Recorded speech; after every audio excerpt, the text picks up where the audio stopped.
Hi, today we're talking about love because it's Valentine's Day and it's about cosmic love and exploring relationships through the stars.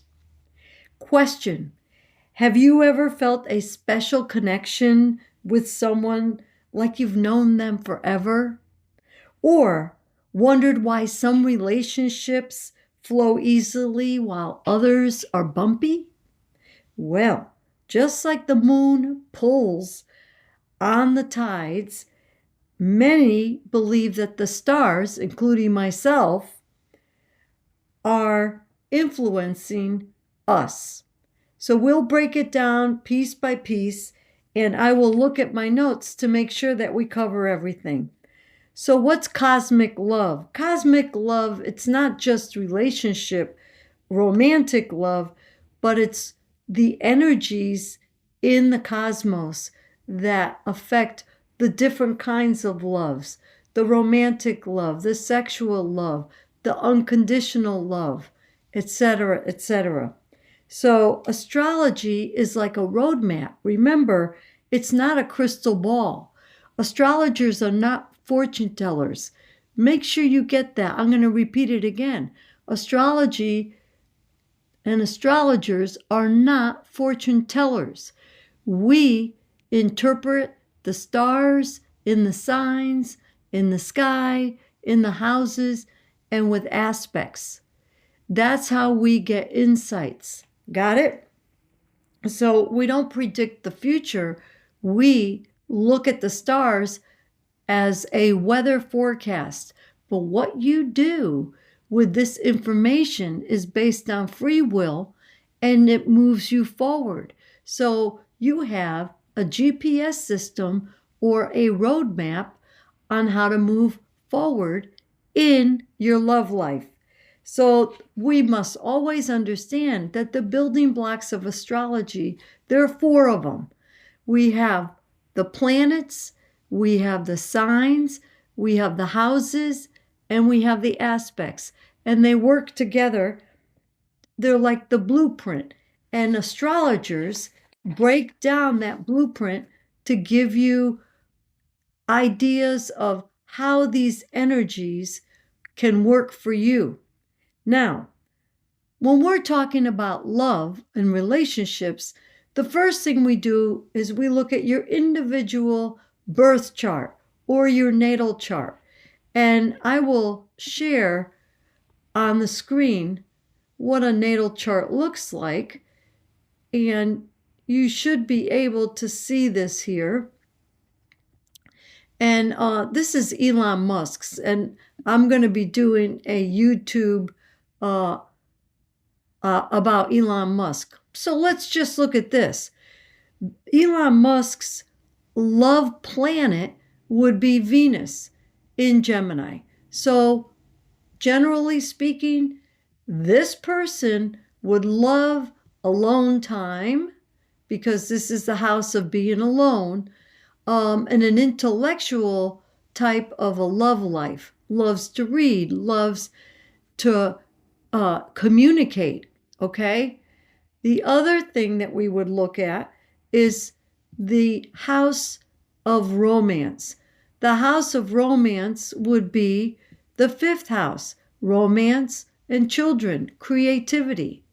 So the cusp of that house would be, it looks like Scorpio, right?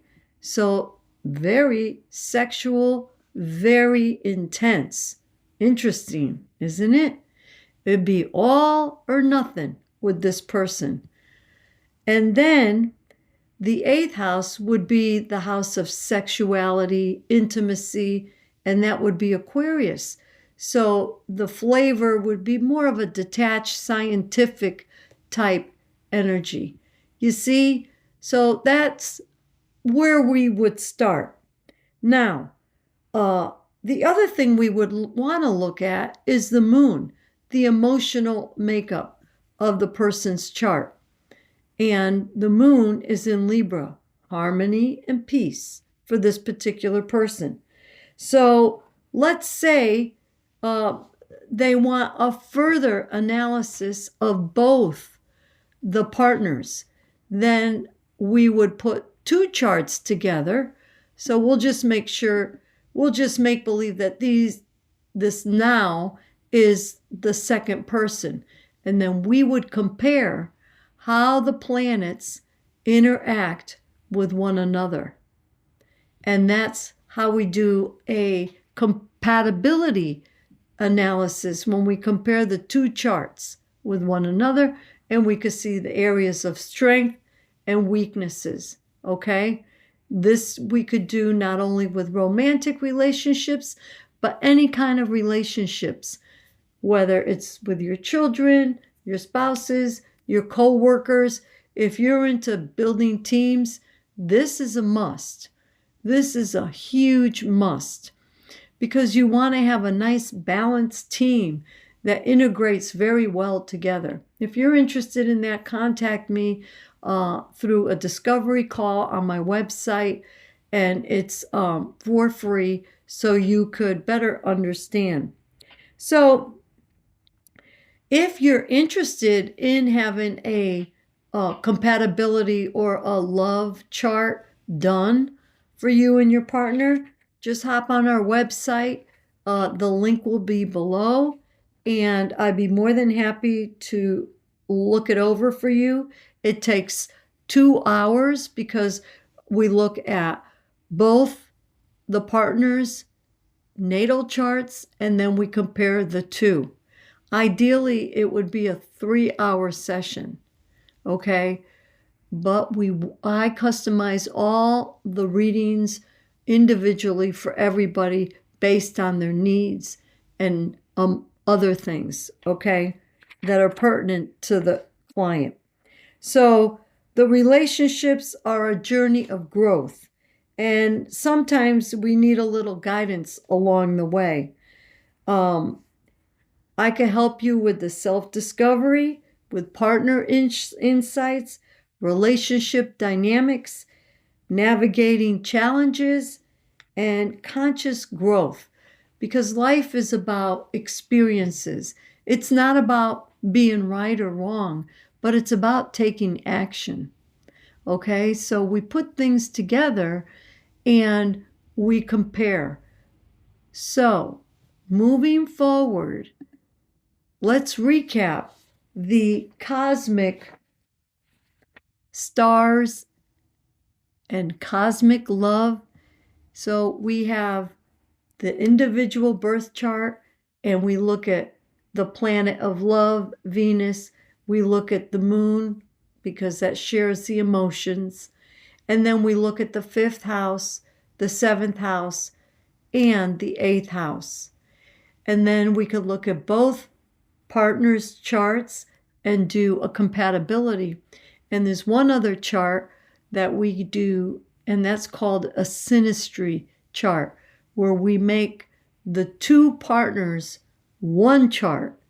And it's 7 o'clock. That would be the total comprehensive look at your partnership, love, relationship, astrology chart. I hope to see you soon. If you have any questions, put them in the comments below, because I look at all the comments and I answer them all. If you like the video, give me a thumbs up. Feel free to share the video with people that might want to look at this or get some information. Astrology is a wonderful tool to help us navigate life. I'd love to be the one to help you. Have a wonderful evening. Good night. God bless.